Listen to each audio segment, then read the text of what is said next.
Hi there, welcome to Cocktail Mode, the podcast where me, Andy and my good mate Dave pick a retro game and try and pair it with a cocktail. Today we are looking at the 1996 Capcom puzzle game Super Puzzle Fighter 2 Turbo.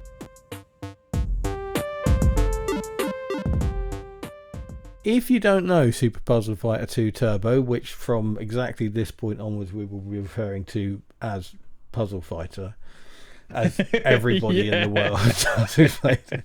It's a very long name and it's quite confusing because there is no Super Puzzle Fighter 2 1. There isn't even a Puzzle Fighter. Hang on. What have I said? You said it wrong. I did say it wrong. Super Puzzle Fighter 2 1, you just said. There isn't a Super Fighter... Fuck's sake. All this is staying in.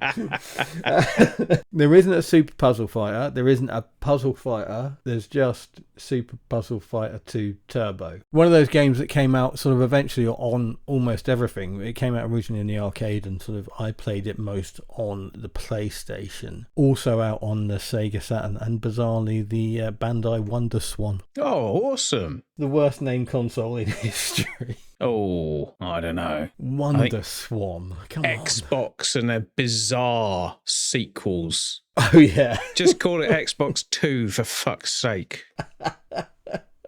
360. Okay. Yeah. Where are you going after that? 1. Okay. Where are you going after that? Series X. It is all a little bit schizophrenic, isn't it? It's utter bollocks.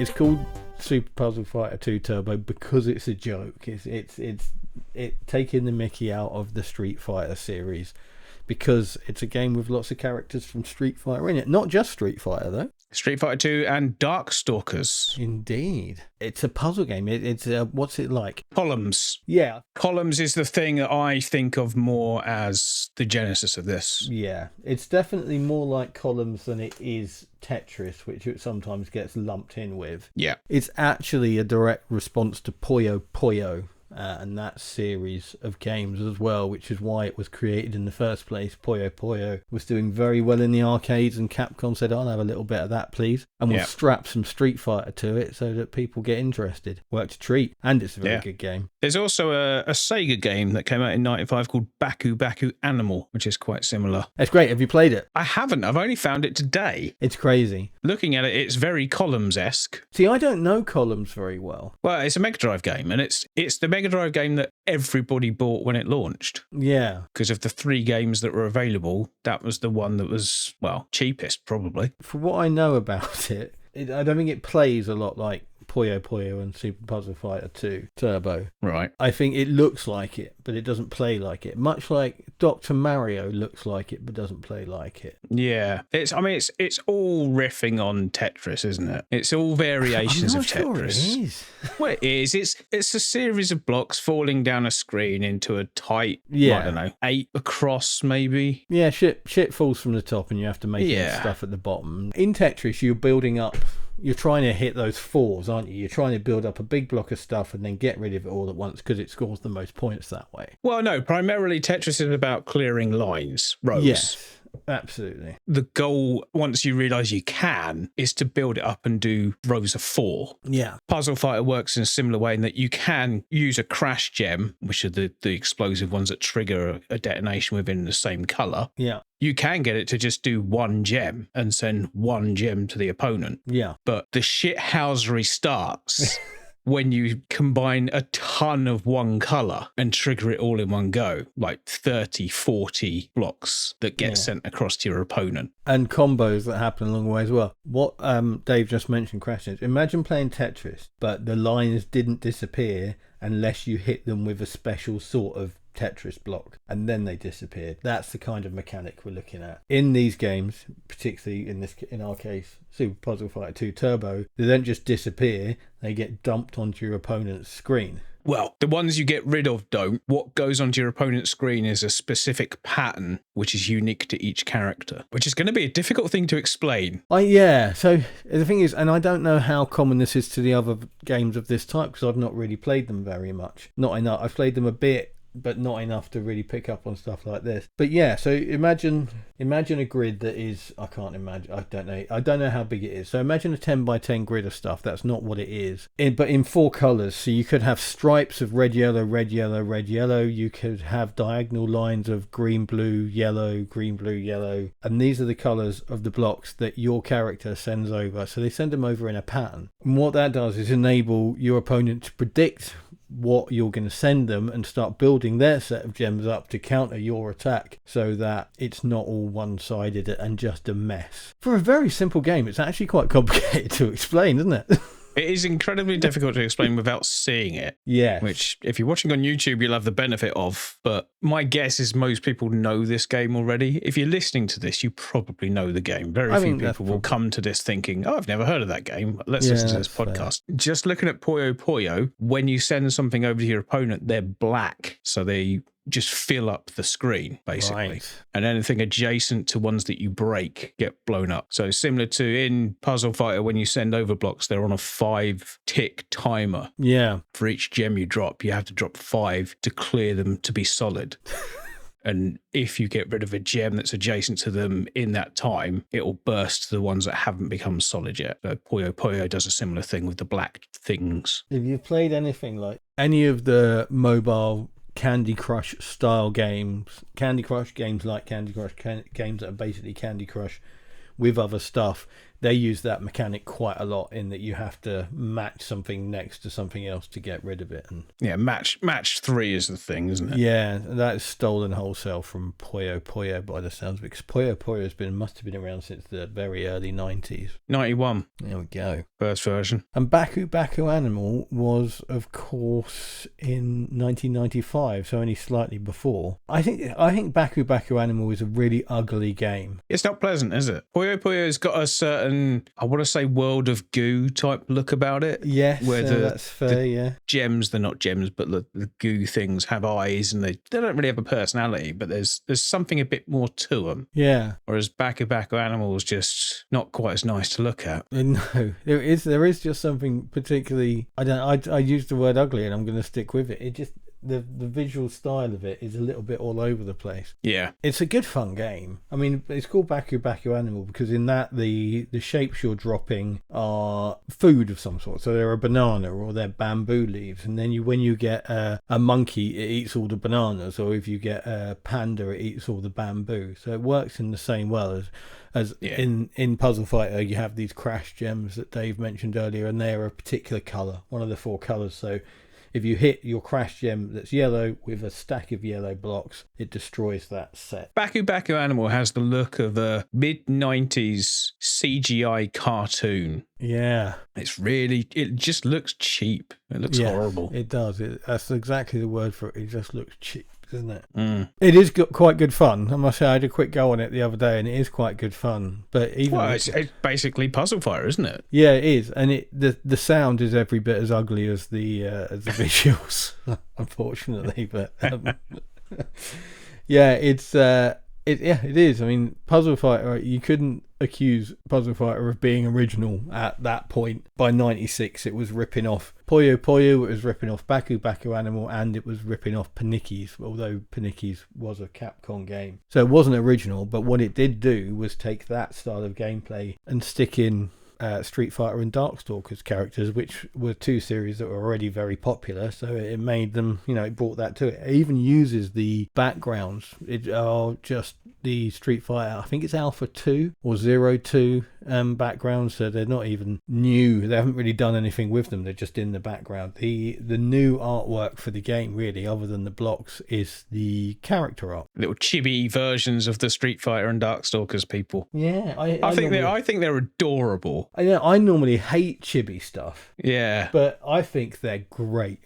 I think they're well done, aren't they? Yeah, absolutely. They're They're not very overly cutesy. No, they're very cool. And they do perform and shout about constantly all their special moves and things all the time. What I'm going to mention here is something that I literally discovered about 2 minutes before we started recording. Okay.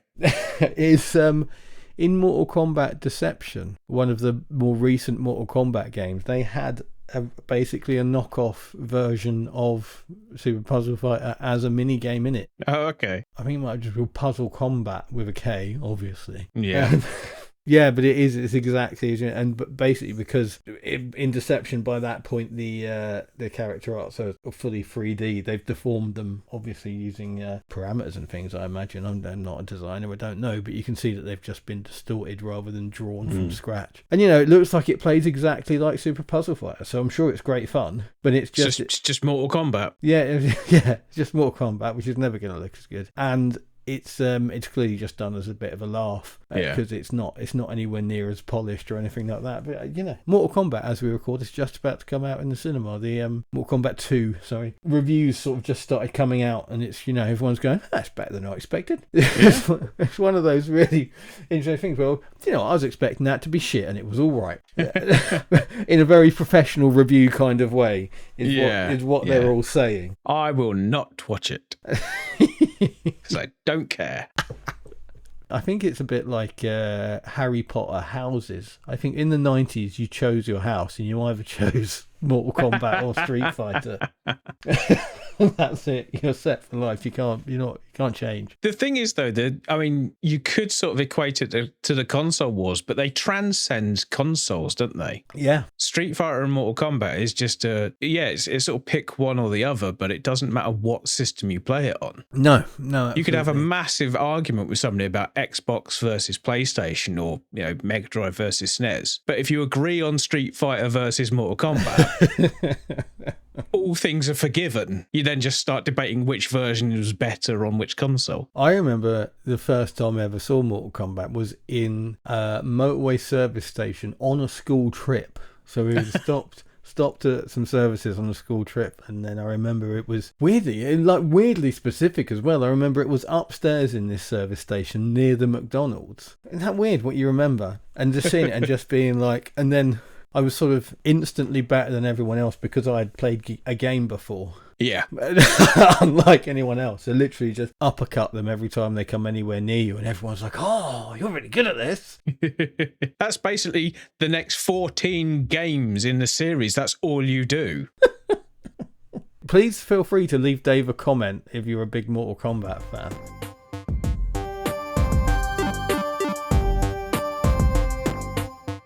Dave and I played some Super Puzzle Fighter 2 Turbo. Yes, which will be the hilarious video footage that you're watching if you're on YouTube. With something we're trying to do more of via the thank you to the people at Amiga Live, thank you to Antstream Arcade, thank you to anyone who makes it easy for us to play games online. Even in this case, it's on the Capcom Arcade Stadium 2, is it? Or whatever it is on Steam. Yeah, Capcom Arcade Second Stadium. There we go. Catchy. Which is on Steam, and it's basically what you download is nothing, and then every single game in it is DLC of a sort. And I think Puzzle Fighter is like £2. Yeah. Panickies, which I've mentioned a couple of times, is on there as well. We didn't realise when we spent a few hours playing Super Puzzle Fighter 2 Turbo because we were having far too much fun playing Super Puzzle Fighter 2 Turbo. Yep, damn right. You talk about games that hold up, and obviously I think puzzle games have always got a bit of an advantage because graphically they won't have changed much, would they? I mean, even if you release a game like that today, it would look fundamentally the same. In fact, there was an HD version of it that came out, and it did look fundamentally the same. They redid the backgrounds, and they were quite cool. What was going on? The brand new backgrounds, and they were quite good fun. But other than that, just the same thing, but with shiny explosions when things went boom. Yeah, I have got Panickies if you want to play it for a few minutes. Let's have a quick go. I was going to say, should we have a quick stab?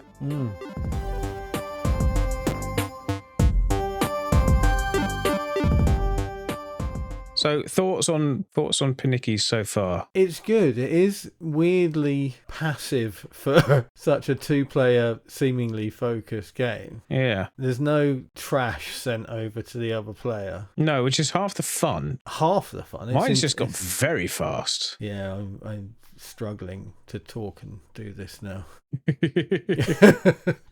I think it just speeds up a little bit every time someone clears something. But it's not like my speed affects you or anything like that, is it? Because we're going the same speed. I can see out the corner of my eye. Actually, I just slowed down. Did you? Yeah. Oh, maybe when you clear a line, I speed up. Maybe Yeah. that's the punishment. You're carrying on even though I've died, though, which is weird. Yeah, that is weird. So while you play this, I'm going to look up the rules. There is a story on the Steam page for it. Before the birth of mankind, the Earth served as a battleground where angels and devils clashed. Then one day, unlikely beings known as panikkis descended from the cosmos and intervened. The end. Yeah, whatever.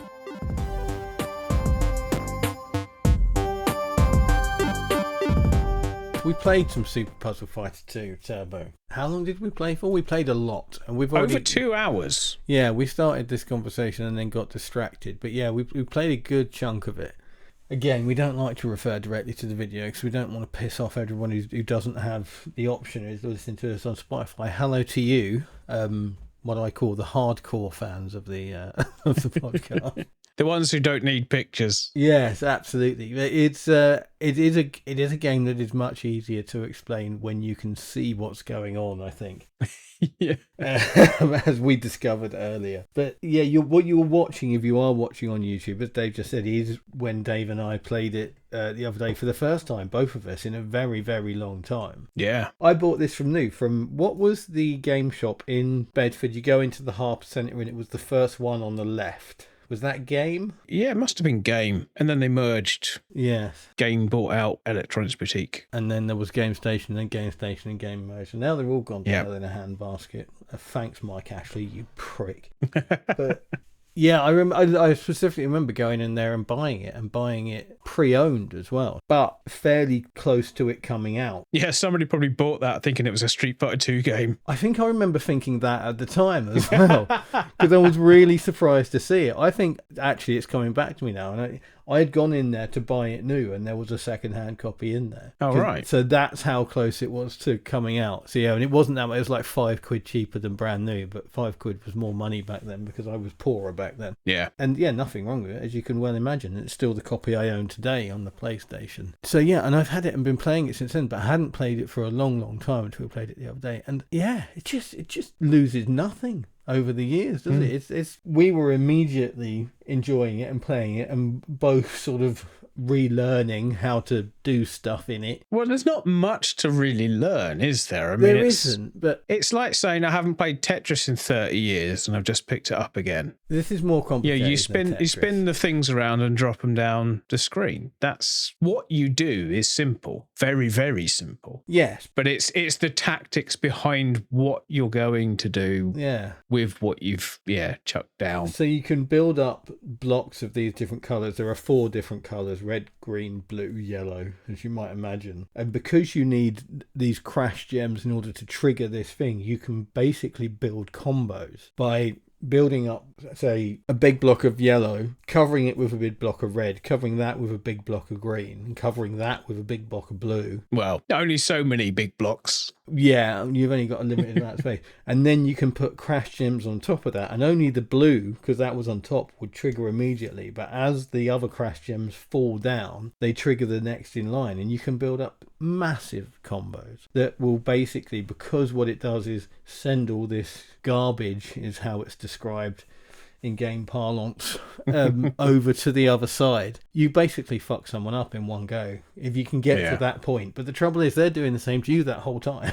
Well, you can counter it, can't you? And that's the big thing, because you both get the same gems in the same order. Yes. This is one of the things that we talked about as we were playing it. If you get ahead of the other person, you can quickly glance across at their screen, know that they're getting a blue crash gem, and they've got this massive blue chunk of shit ready to shatter and come across at you. One of the things we didn't mention, but as these things build up, they're very much sort of gems, and when you use a crash gem, it's a very distinctive shattering triggering sound, isn't it? Yeah, it really is, yeah. It's not quite glass breaking, but it's similar. Yeah.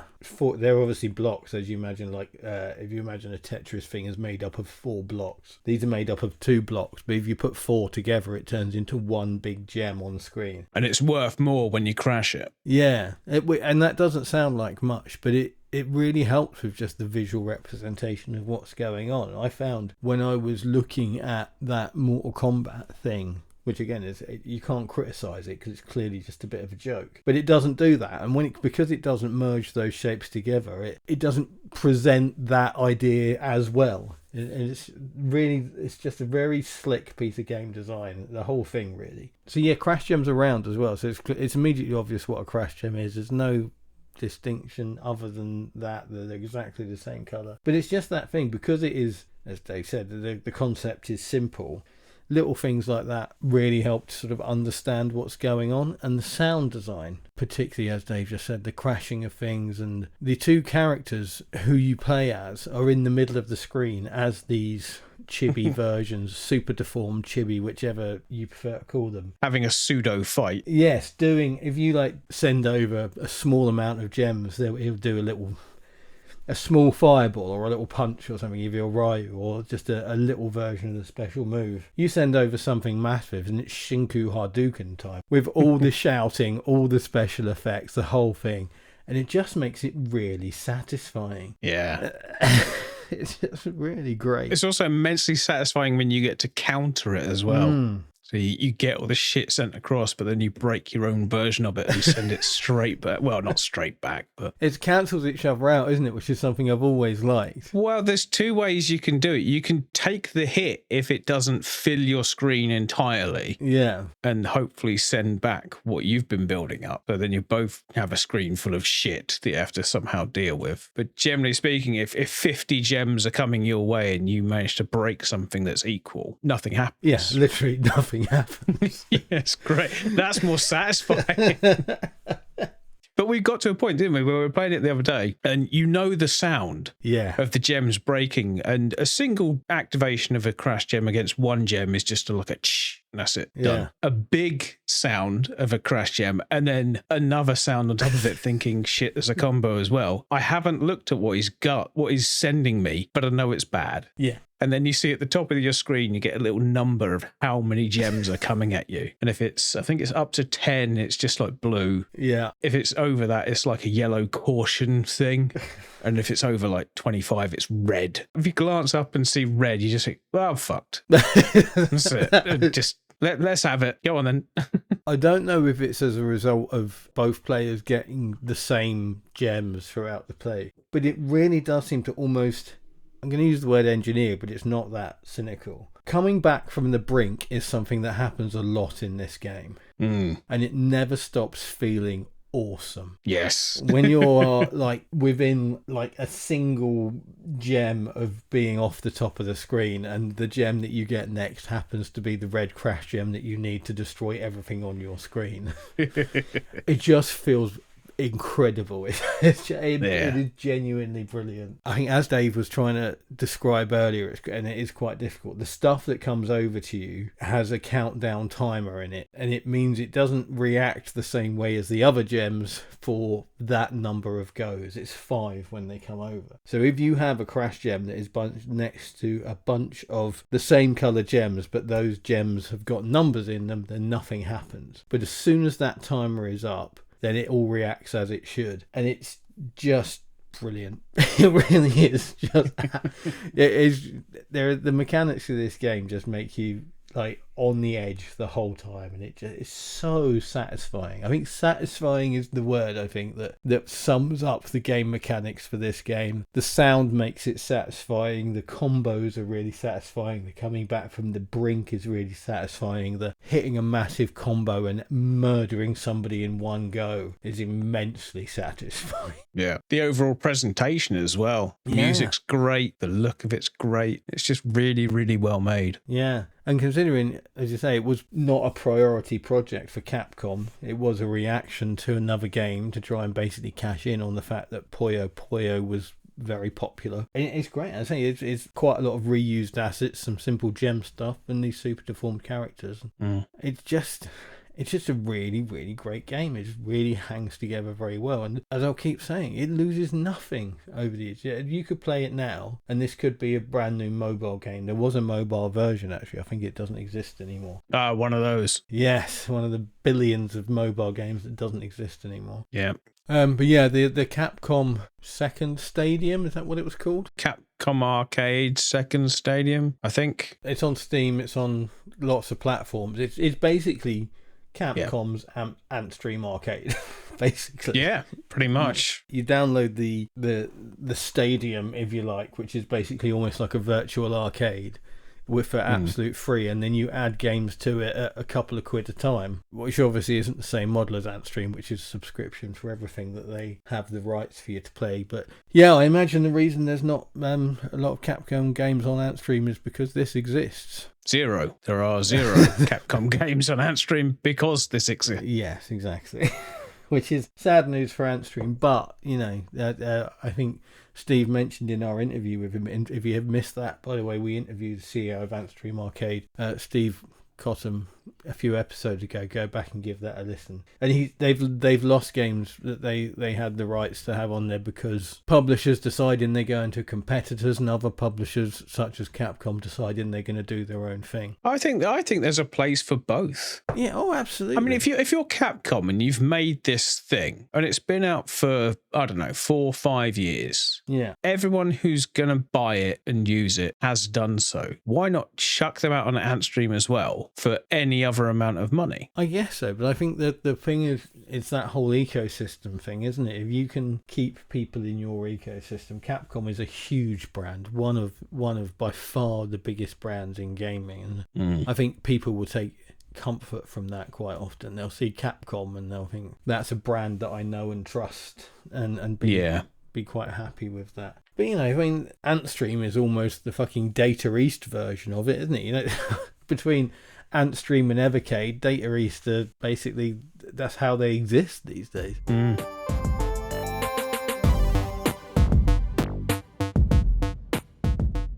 Have you played the Saturn version? I haven't. Ah, okay. Because I remember when we did the Christmas episode, and I played a little bit of Bomberman on the Saturn. It looked incredible because 2D cartoony graphics was what the Saturn was made to do. So I'm going to take a stab in the dark and say that the Super Puzzle Fighter 2 Turbo on the Saturn probably looks better than the arcade and the PS1.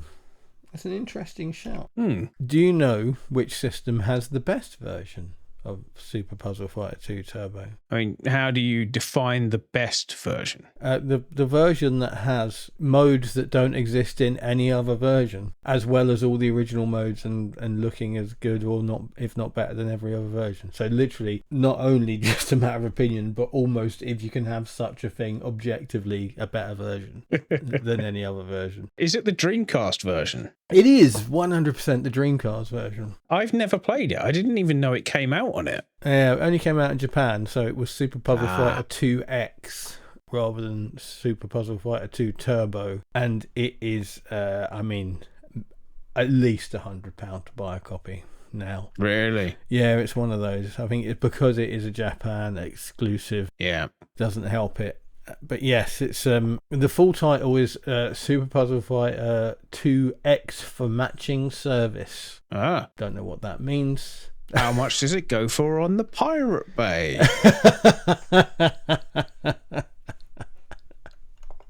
I've earmarked it because I will spend £100 on a video game. It's kind of the top end of what I'm willing to pay, but £100 for a video game that I already own on 2 other systems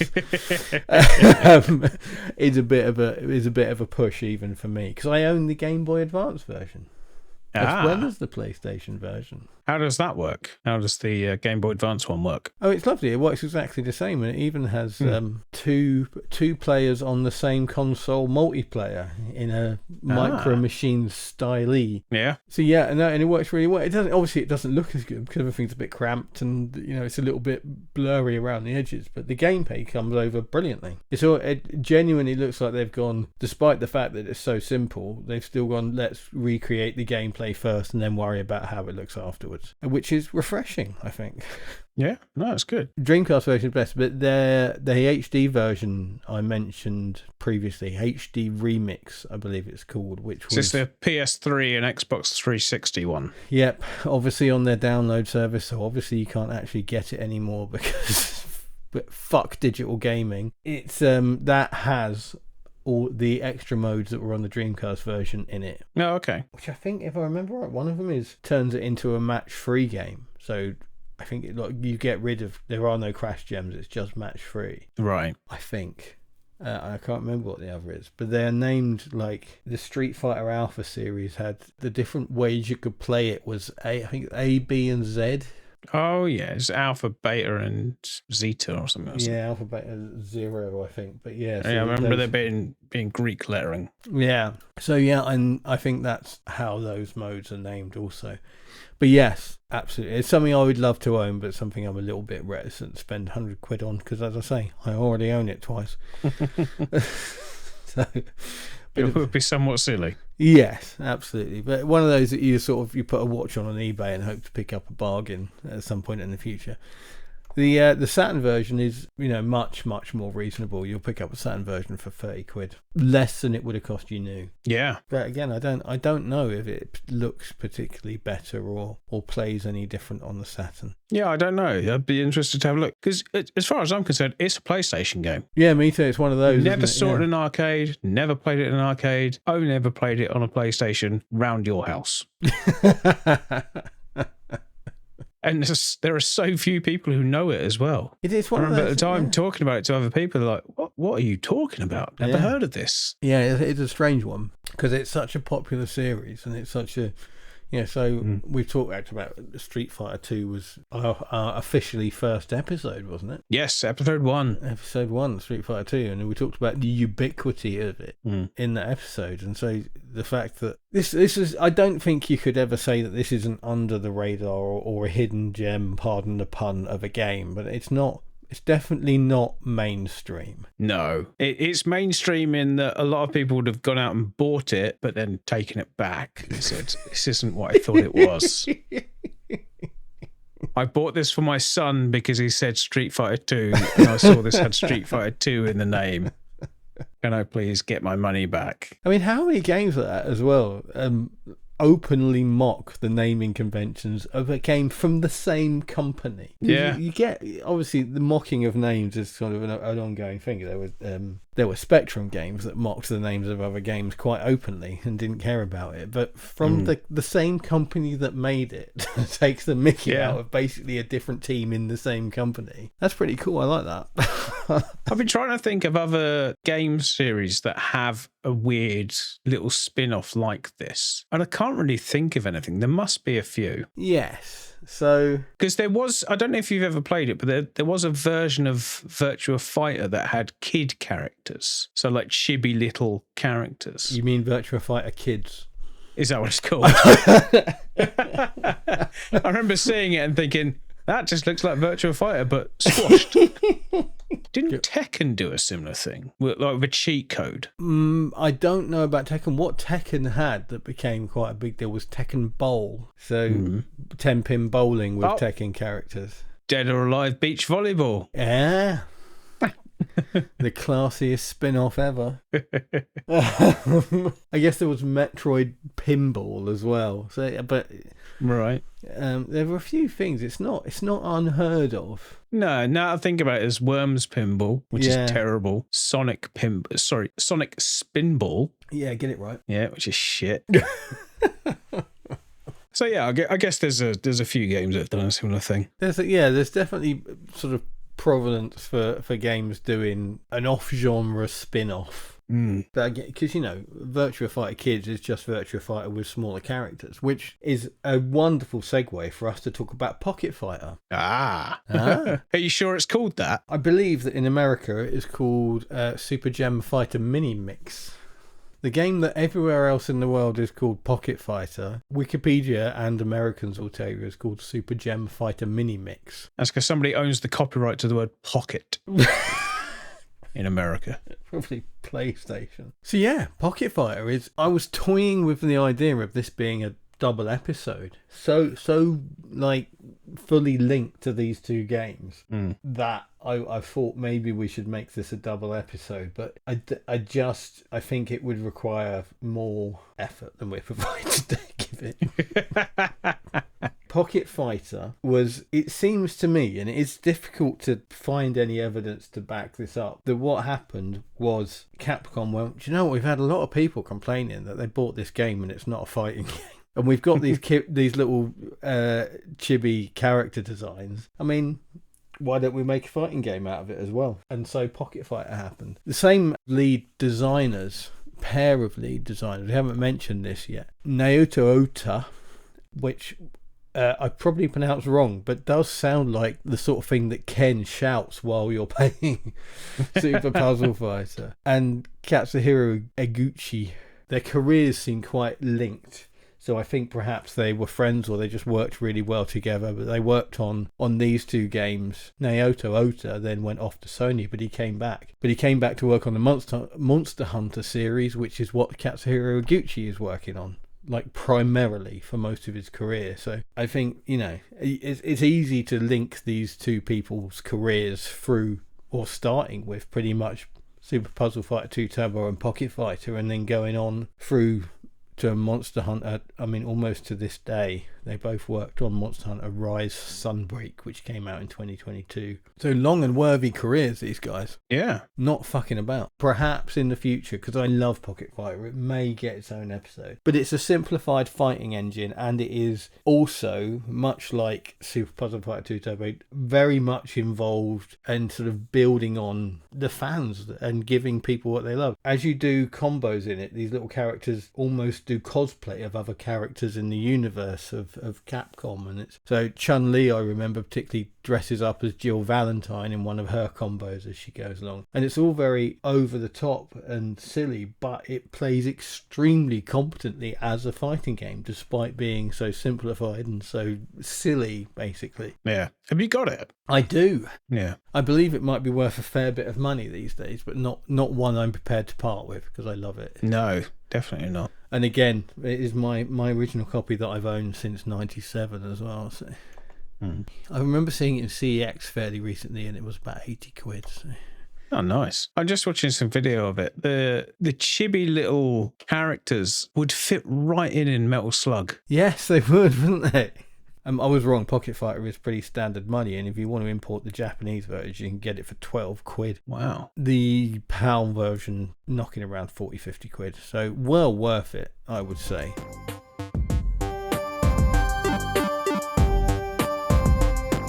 What have we tried to play when we've been playing multiplayer? We played a good few Amiga things. We played some Worms, didn't we?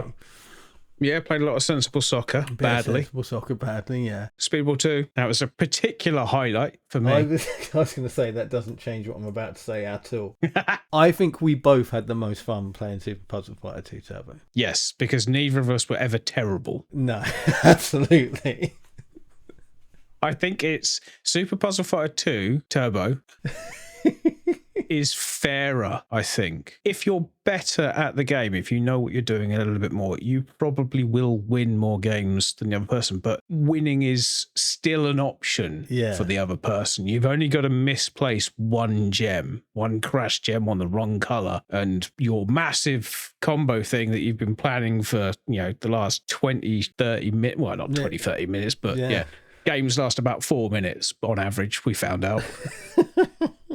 So yeah, you've been planning this massive combo and it doesn't work. And for whatever reason, the other person sends across a small amount of shit and it just ekes at the right time and catches you unaware, and all of a sudden you've lost. And that's quite common. But also there is an approach to it, isn't there? There's like a strategic element of, do I crash small amounts constantly to send like 1s and 2s across, or do I try and build up the big combos and send a chunk of stuff? Because the patterns that each character has can either be better or worse depending on how much you send at a time. Somebody who has like straight rows of a color, if you send anything up to 8, you will only ever send 1 color to the other person. That's a bad thing. That's a thing to avoid. Yes, that's not fun. So you hold off and you send chunks of stuff. And we talked when we were playing, didn't we? There were characters, because we play it slightly differently, and there are characters that suited our gameplay.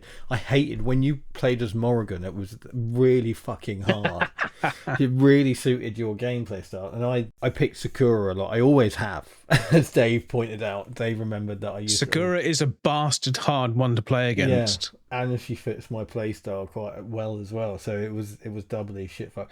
It was actually my favourite memory of us playing the other day is when we decided that it was a version of Winner Stays On, whereas if you lost, you had to change your character. And as soon as we decided that, I won about 8 games in a row. So, and it came in. Dave introduced this rule to stop me picking Sakura every time, and then I was Sakura and because it makes the video dull. Yeah, and playing the game. Because her combat, her pattern is particularly annoying. It isn't one of the most. It's got like 2 columns down the sides and then rows across the middle. Yeah. I mean, you have to, when you know, and annoyingly, I think, pretty much the only fault I can find with the game is it doesn't show you like often what the opponent's pattern is going to be. You have to have like. Well, it shows you once when you select the character, so you have to pay attention to it and you have to try to remember it during a game. But that thing, it's not paying attention to who you're picking; it's paying attention to who your opponent's picking, which it isn't natural. It's not something you really do. But again, it comes back to Street Fighter 2, knowing your opponent's moves, knowing what they have to do to make their moves work. Absolutely. No, 100%. It is one of those things. Like, you know for a fact, if you're going up against someone who's playing as Ryu or Ken, you're going to get fireballed to death. So you're going to have to time jumping over them, hopefully not take a dragon punch in the face, and then, whatever. If you're playing against somebody playing Guile, they're going to spend most of that game crouching, holding back, ready to do either a sonic boom or a flash kick. So you just send a shitload of fireballs their way or whatever. I think that Super Puzzle Fighter 2 Turbo has almost that level of complexity where there are people who could play the game. The whole thing, everything they do to be able to counter what is sent at them. Maybe. I play Sakura and I send combos. So if that first row on Sakura, that vertical row is red, you would start building up reds on your side on the second row in, knowing that sooner or later a whole load of shit's going to come down that can turn that into a massive gem and fuck my shit up. Yeah. But yeah, that's a level of complication more than I can handle. Until you play against Dan. Oh, Dan. Bless him. Dan has one pattern, doesn't he? It's red. It's all red. Dan's pattern is red. Whatever he sends you, it's red. Yeah, red stripes, red columns, red diagonals. Just put a red crash gem somewhere. Yeah. It'll trigger eventually. Poor Dan. He's a joke character, isn't he? Yeah, he is, yeah. He is always. I don't know the details behind it. He's always been a joke character. It's like a "I'll beat you with Dan" kind of thing. You want to troll somebody, I'm going to beat you with Dan. If you play the single player game through, you've basically got 8 games that you need to win, and after the 4th game, there's a little intermission, which is just a little cutscene where Dan gets humiliated by somebody. And then after the 8th game, you get the secret final boss, and Dan comes out to fight you and then gets kicked away by Akuma. Yeah. Whose pattern is, I don't know, is it random? I don't think I've never figured it out because you never see it, do you? No, he's too busy dying. I think is what happens. Yeah, I'm not sure, to be honest with you. It must have a pattern. Yeah, it's diagonal lines. Oh, is that it? Yeah. Because again, we've talked about it a million times before. Great games, easy to play, hard to master, and what this game adds to easy to play, hard to master is the risk reward factor, which is another. I imagine in the game design manual, those two things feature very heavily. Yeah, it's whether to wait, build up a big combo, and let it go. Yeah. But when you're trying to build a combo, there is always a chance that just 2 lines, if the opponent sends you just 2 lines, it can fuck your combo. It really can just absolutely ruin it. And it's yes, and then you're on the back foot.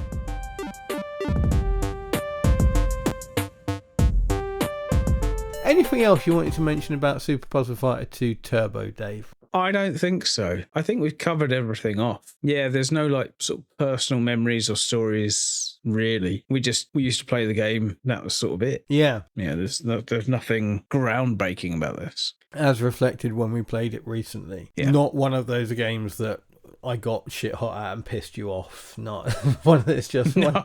It's a great game. It was when we first tried to play it, we didn't have voice chat for some reason, did we? Recently, I mean, not obviously back in the day. Yeah, and it was missing a lot. Yes. Half the fun is the banter that goes with it. Absolutely, yeah. Swearing down each other, and it was completely it was a weird experience. So I mean, and again, obviously it plays, and or any 2-player game plays exactly the same, whether you can hear the other person or not. But I think there is something about that interaction, isn't it? That thing where you hear what the other person is doing and just chatting.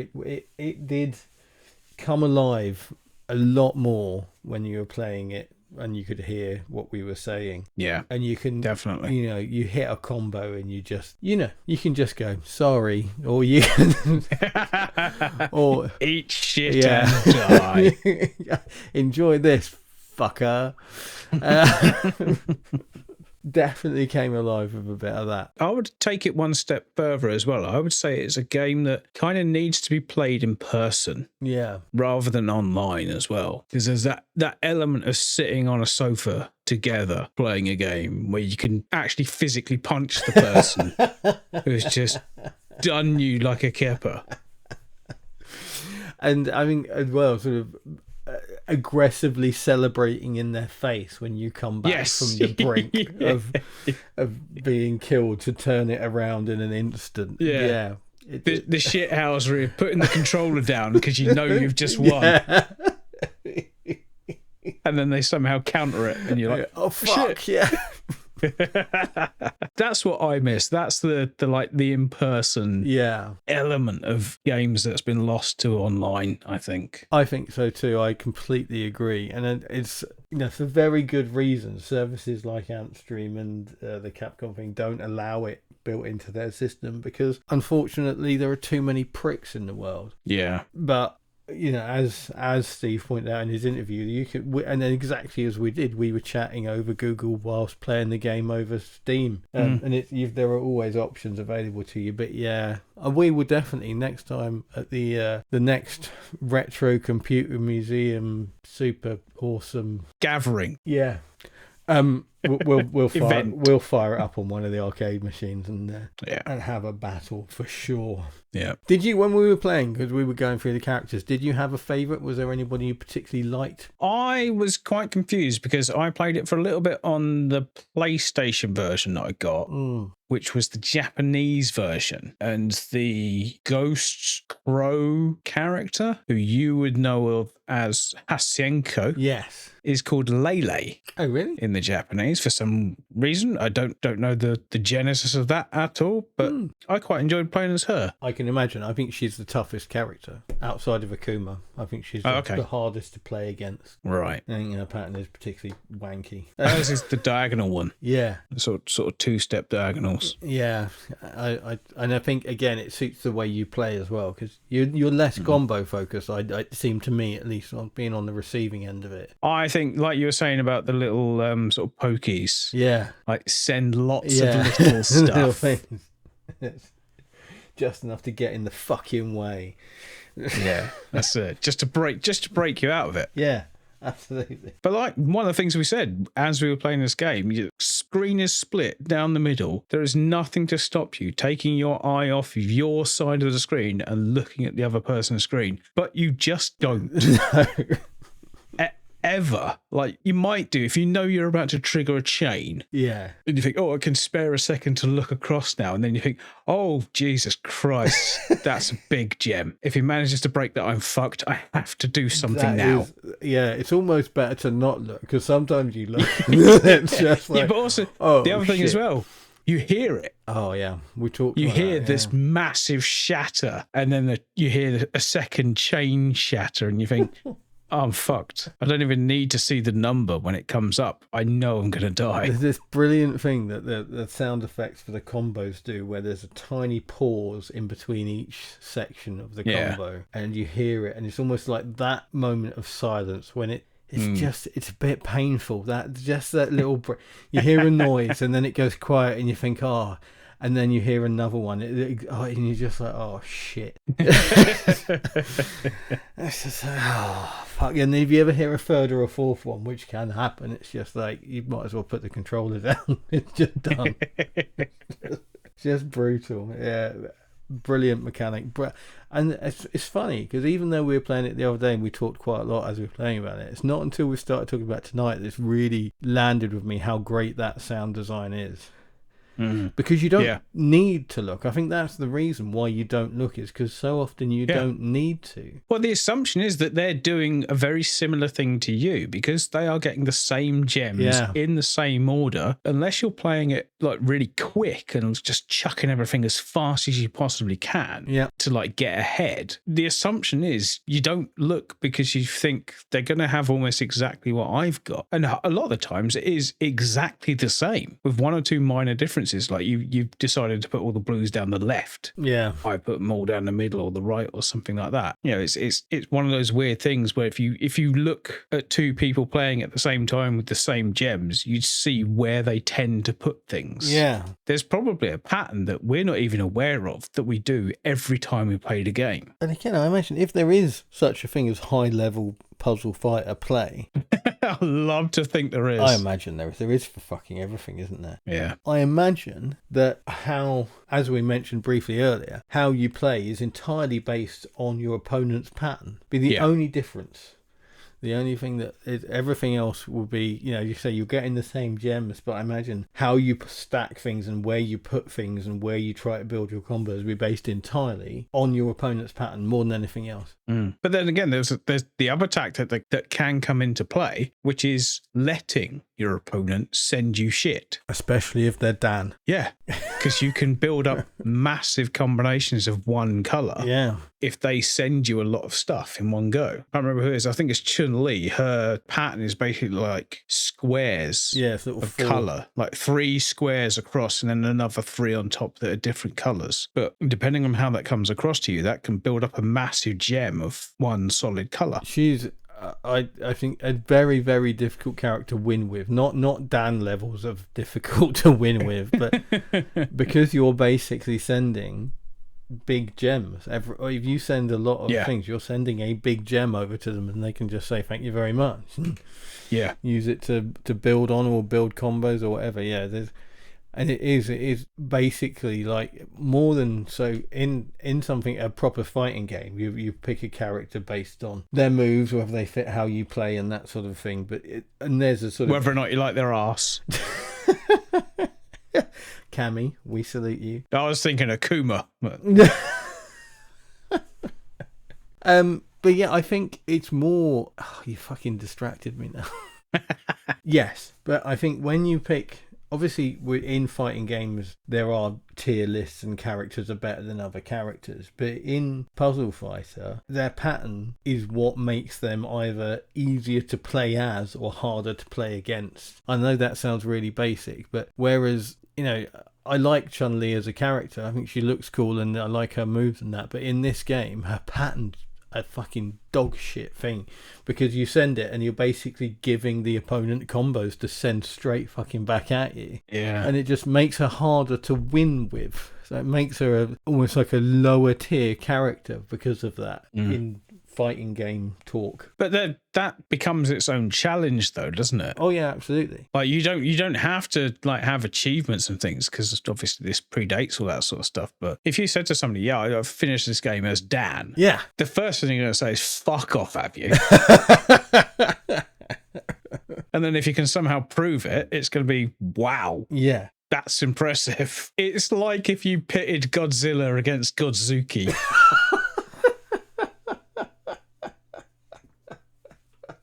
Oh, fucking hell. I fucking hate Godzuki. Or even better, Godzilla versus Bambi. There we go.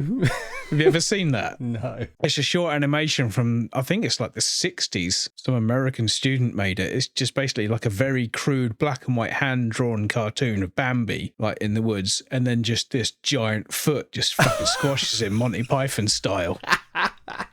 It's great. It's about 12 seconds long.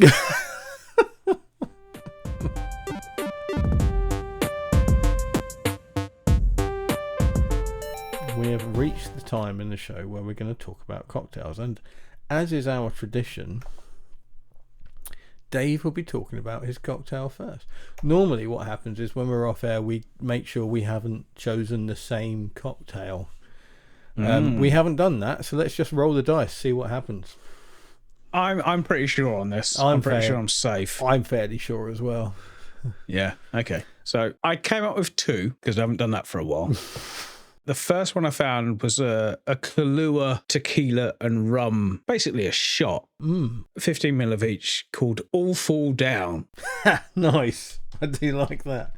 Mainly because it's Kahlua tequila and rum. Yeah, that sounds which I've got. I'm going to try that. That sounds delicious. But yeah, it's very simple, just a pun, no story, nothing. But I didn't want to go for that. So instead, I went for the cocktail is called Salty Bastard. Right. And weirdly, this doesn't describe our experience of the game. No. But I can envisage a situation where somebody who thinks they're good at this plays somebody who they think isn't as good and gets really, really fucking annoyed when they lose. Like people do when they think they're great at Street Fighter. Yeah. And they lose to someone they see as a chump. Somebody who's just rubbish. You just button bash. You don't know what you're doing. Yeah. But they get so annoyed by it. And this is the kind of game that could get you so annoyed. I was holding off on using this until we did Uni Rally. But I'm hoping we never do. So I'm going to use it here. But also, it sounds like a really nice drink. So I thought I'd chuck it out there. It's 60 ml of mezcal. Oh, nice. Which instantly makes me want to drink it. We are both big fans. Yep. 22.5 ml of, it's either Cynar or Chinar Amaro. I've always read it as Cynar. I read it as Cynar, but I've watched a couple of videos and everyone says Chinar. Oh, I guess we're wrong then. Yeah. So who knows? 7.5 ml of honey syrup and then a few drops of saline solution, obviously to give it the salty element to it. Yeah, chuck it in an old-fashioned glass, garnish with an orange twist. Nice. This was invented by a guy named Eric Castro, who owns and runs a bar in San Diego called Polite Provisions. Oh, that's a good name. Yeah, I thought it was a great name. But also as well, he sounds like a really nice, sort of genuine guy. He's been behind the bar and owning places for like 20, 30 years. So he knows his stuff and he's put some good stuff out there. But he sounds like a really fun guy as well. This is on Difford's as a community recipe. Obviously, somebody's just uploaded it. Yeah, which we do occasionally. So yeah, that's cool. Yeah, I exactly. like it that people do that. If it's not on there, you may as well add it. It's pretty boozy. It's 3 units of alcohol, which is quite a bit. But there's a great video of somebody making this on YouTube. It's a channel called The Progress Bar, which I'll put a link to. Yes, we will. He seems to have a really good setup of like a little sort of homemade bar studio where he films himself making a drink. Cool. With what sounds like quite a thick Brooklyn accent as well. So he pronounces things in an interesting way to us Brits. But yeah, I thought it'd be a bit of fun to have the salty bastard, because we don't, do we? We're kind of accepting of it. Like, oh, you won that one. And well done. Well, I think there's something... out on the back. There's something of one, I think, how long we've known each other. Because, you know... We were saying, how salty could I have got at Speedball 2? to pick a game at random. Yeah. But we don't, do we?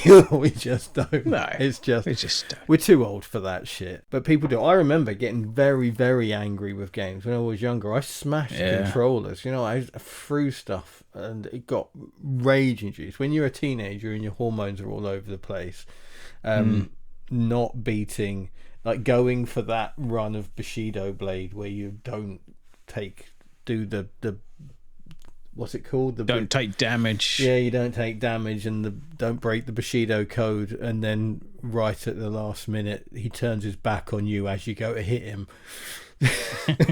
That controller is going through that TV.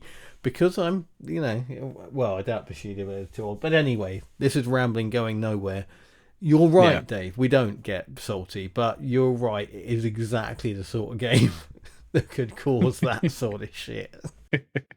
I think because it's a fun game. Yeah. Because it's not serious. It doesn't take itself seriously. It doesn't present itself as a serious challenge or anything. Yeah, it's not like most fighting games where it's like, you must win. You have to defeat your opponent. All that sort of bullshit. It's like, have a laugh. Crash some gems. And even like the winning quotes and things are even silly as well, aren't they? It's all very much of a tone. It's very cool. I like it a lot. Yeah. Yeah, no, I think it's a good shout. I like it. It's an odd one for you to... If you've been sitting on that for a while, I think it's an odd one to go for. I reckon you could have held out. Like I said, I had the name, just the name, relating to Unirally for a while. And I thought, no, I'm going to chuck it in there for this. I like it. Because also it's mezcal and it gives me an excuse to buy some more. I do a thing with all of my bottles of alcohol now where I get to a couple of shots from the bottom and I stop drinking them in case I need to do a cocktail for this podcast. Oh, the dregs. Yes. You got an array of dregs. I do, yeah, I really do. I hate that. I hate like an entire shelf or cabinet full of one-shot bottles. They're the things that you put together and make one single drink. Oh, a teenage cocktail. They should call that the teenage. The teenage. That's what it's called. So what have you got for us? Who's my favourite character in Super Puzzle Fighter? That'll be Sakura. That would be Sakura. I'm a big fan of the character in all the games she's in. I'm a big fan. She's in Street Fighter EX, I think. She's in the Alpha series. She's in all sorts. What was her first appearance? Was it Alpha? Yeah, I think it was Alpha 2. Okay. She makes a reference. One of her winning quotes in Super Puzzle Fighter 2 is, "This is only my second game and I'm already great," or something like that. Oh, nice. And I think it's and then the backgrounds come from Alpha 2, so I think it was Alpha 2. Right. And if you don't know her, to play her in the Street Fighter game, she's like a sort of not technically in that she leaves herself open to attacks and things, good version of Ryu and Ken. But there's just something very cool about the way she's drawn and animated. It's very cool. And I mentioned to Dave, we were talking about this when we were playing the game, Capcom have never overtly sexualized her. And I just think it's commendable is the wrong word, because they have overtly sexualized other characters, so you can't really be commended when you don't do it for a teenager. But I just think it's great to be able to have... I like female characters in games, and it's nice that I don't have to deal with that ick when I'm playing as one. And she's just really great and really fun. Like her a lot. So I went for the Sakura Martini. Ah, nice. Is this because you've got sake from last week left over? 100%. Without a shadow of a doubt, that's exactly why I chose this. I did try, actually. There are actually, if you look on Difford and basically any cocktail website you choose to go on, there are loads of drinks called just the Sakura and with Sakura in the name, because it's Blossom. Obviously, if you don't know, Cherry Blossom specifically. Yeah, I think most people know that, but just in case you didn't, particularly Cherry Blossom. And there are absolutely tons of them. And I did try to make Cherry Blossom syrup. We have at the front of the house a fruiting cherry tree, and at the back of the house an ornamental cherry tree. And apparently you make Cherry Blossom syrup with the blossoms from ornamental cherry trees. And I was like, awesome, I'll give that a go. Tasted of literally nothing. So I've clearly got the wrong sort of cherry tree. So I had to avoid all those, and most of those cocktails called Sakura will have cherry blossom syrup in it, which is something you can buy, but I didn't. But this one has maraschino liqueur in it for the cherry element. It says London Dry Gin, 60ml, a particular sort of sake, and sake is like wine, there's dry and there's sweet. I think I've probably got the wrong version, but it was still delicious. So yeah, sorry, 60ml London Dry Gin, 45ml sake, 5ml maraschino liqueur, and a couple of drops of, it says specifically, Dave, Difford's saline solution. So Mr. Difford's salty water. Yes. I don't have that. Do you have that? I do have that, yes. Yeah, how much did you pay for a bottle of salt water? I have Simon Difford's own salty liquid. I just think it's funny that you paid for a bottle of salt water. Particularly as someone who lives 15 minutes from the sea and a tap and some salt. Well, you live 15 minutes from the sea. I don't. No, you're... I live as far from the sea as you can possibly get in this country. You are double landlocked, aren't you? Yeah. There are 2 counties between Dave and the sea in every direction. The furthest point from the sea it's possible to be is in Leicestershire. Yeah. I'm a 15-minute walk. But anyway, point being, it also said, or just a pinch of salt, a tiny pinch of salt, just to... because, you know, some people aren't stupid enough to buy Simon Difford's salty water. I just bought the list of ingredients against a drink. I didn't think about it. Oh, Dave, you sound a bit salty. Oh, fuck off. No, wait, prove me wrong. Anyway, I went the extra mile in this, not intentionally, but I'm a big fan of Roku gin, which is a Japanese gin. It's lovely. Yeah. One of the best gins you can buy in the supermarket. I think I may have mentioned before. It's come up. I don't know the name. Yeah. And yeah, the sake that I brought from Waitrose for last week. Maraschino liqueur I don't have. I have my own homemade cherry liqueur and I have maraschino syrup. So I just did a half and half mix of that because maraschino liqueur has... So cherry pips, cherry seeds have a bit of an almond taste, and maraschino liqueur carries that as well. So by mixing the syrup from the cherries, which is basically almond flavoured sugar, and my cherry liqueur, I think it was a decent approximation. And it's a martini, but it's a martini that's a lot more drinkable than most martinis. Martini is a hardcore drink. James Bond was an alcoholic. There is no 2 ways about it. It's normally a martini will be a double vodka, some vermouth, and that's pretty much it. So that is diluting a strong alcohol with a slightly less strong alcohol. Yeah. And this is no different because basically what you're doing is replacing the vermouth with sake, which is similarly, it's a rice wine rather than a, what's it called? Not fortified wine. Vermouth is a aromatized wine. So yeah, it's basically that. It's switching out vermouth for sake, but it just is so much more drinkable. It's so much lighter. The little bit of maraschino liqueur, the flavor of the almond just about comes through, but it's really the sweetness that works because it just balances it all out. I found one of now my favorite sorts of martini, because martinis are hardcore. They are, and you have to have good gin and good vermouth, otherwise it's basically like drinking white spirit. Yeah. So, you know, if you imagine going into a Wetherspoons and for a martini, then you're not going to have a good time. Yeah. So yeah, it's like the whole cheap shit vodka conversation. Yeah, when something is as spirit forward as a martini, you need good alcohol in it. And I thought this was lovely. I actually made another one tonight because when I first tried it. So tonight I've run out of gin because my dregs of my gin I used up making it for the first time. I mentioned the sapling vodka I have, the British vodka, and I made it with that, and it was equally as delicious with a good quality vodka as it was with a good quality gin. So most martinis are a bit interchangeable for vodka and gin, and this is, as far as I could tell, no different. I thought it was equally as delicious, both slightly different but equally as delicious. You're supposed to garnish it with a cherry blossom or a skewered of olive. Guess which one of those I had. Made by a guy called Kenta Goto, a Japanese guy. He had a bar in Manhattan, or has a bar in Manhattan, called Bar Goto. Perhaps he pronounces it go-to, but who knows?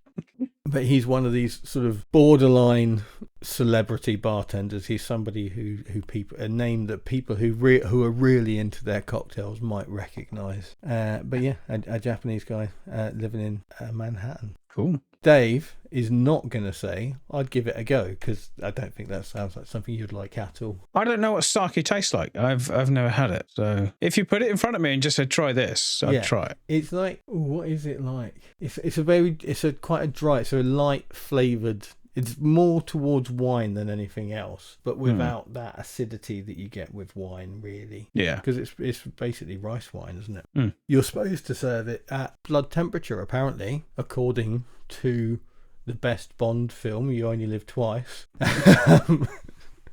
And I've had it warm when I used to work at Fujifilm. We used to go out for works dues, and there was obviously Japanese people working for Fujifilm, and they would always have their sake warm as well. So I think it's a real thing. Fair enough. You wouldn't put it warm into a cocktail though. Oh, you stir it, by the way. It's a martini that you stir, because you should always stir your martini, which is why James Bond is an alcoholic. So prove me wrong, Dave. Would you give that a go? I would give that a go. Is that because you'd give anything a go? Yeah, pretty much. I'll try anything once. I think you would hate it. For the most part. If you put dog shit in a Snickers and said, yeah, try this, probably not. I would hope not. No. But if you said, here's my homemade vodka that I made over the last couple of years, yeah, give it a go. Try not to go blind.